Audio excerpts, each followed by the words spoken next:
Magpadala ka ng mga banal na anghel sa langit upang bantayan, mahalin, kalingain at ipagtanggol ang mga taong nakanahan sa tahanan ito. Ito inihiling namin sa pamamagitan ng Jesucristo ang aming Panginoon. Amen. Makikinig po tayo sa mabuting balita. Sumayin niyo ang Panginoon. Ang mabuting balita ng Panginoon ayon kay San Juan. Puri sa iyo, Panginoon. Ako ang puno ng ubas, kayo ang mga sanga. Ang nananatili sa akin at ako sa kanya, ang siyang namumunga ng sagana. Sapagkat wala kayong magagawa kung kayo'y hiwalay sa akin. Kung paanong iniibig ako ng Ama, gayon din naman iniibig ko kayo. Manatili kayo sa aking pag-ibig. Kung tinutupad ninyo ang aking mga utos, mananatili kayo sa aking pag-ibig. Tulad ko, tinutupad ko ang mga utos ng aking Ama at ako'y nananatili sa kanyang pag-ibig. Ang mabuting balita ng Panginoon. Sa bawat panalangin ng ating mga tutugon, Panginoon, dinggin mo kami. Pakiulit po.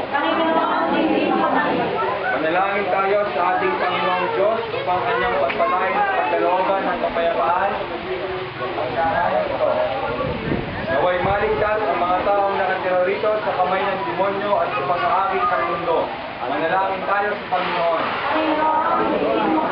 Naway tamasahin nila ang mga langit na katiwasayan at kaligayahan. Manalangin tayo sa Panginoon. Naway makaiwas sila sa pangihikayat ng mga masasamang espiritu. Manalangin tayo sa Panginoon. Naway maging bukas ang kanilang mga puso at sa pangangailangan ng kanilang kapwa. Manalangin tayo sa Panginoon. Naway maghari sa bawat isa sa kanila ang pagmamahal sa kapwa at sa isa't isa. Manalangin tayo sa Panginoon. Naway maging magandang halimbawa ang kanilang buhay Kristiyano sa kanilang mga kapitbahay. Manalangin tayo sa Panginoon. Naway magbubo ang tahanan ito ng halakas ng mga pagmamahal at paglusyon ng mga bata. Manalangin tayo sa Panginoon. Naway pabandalin ng Diyos Ama sa kanilang mga gawain at nagtimpalaan ng sagana ng mga ito. Manalangin tayo sa Panginoon.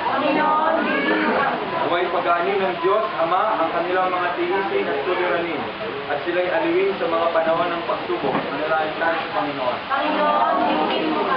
Naway mamuhay silang magkakasumbahay ng may pagkakaunawaan at pagkamahalan. Yung sa galing-galing silang mamuhay sa tahanan ng Diyos kada araw. Manalangin tayo sa Panginoon. Manalangin tayo, Panginoong Jesucristo, iyong pinagutos sa iyong mga alagad na ipangilangin magkaroon ng kapayapaan at kawasahan ng anumang pasok. Pinasama namin sa iyo, pagkalimuan sa aking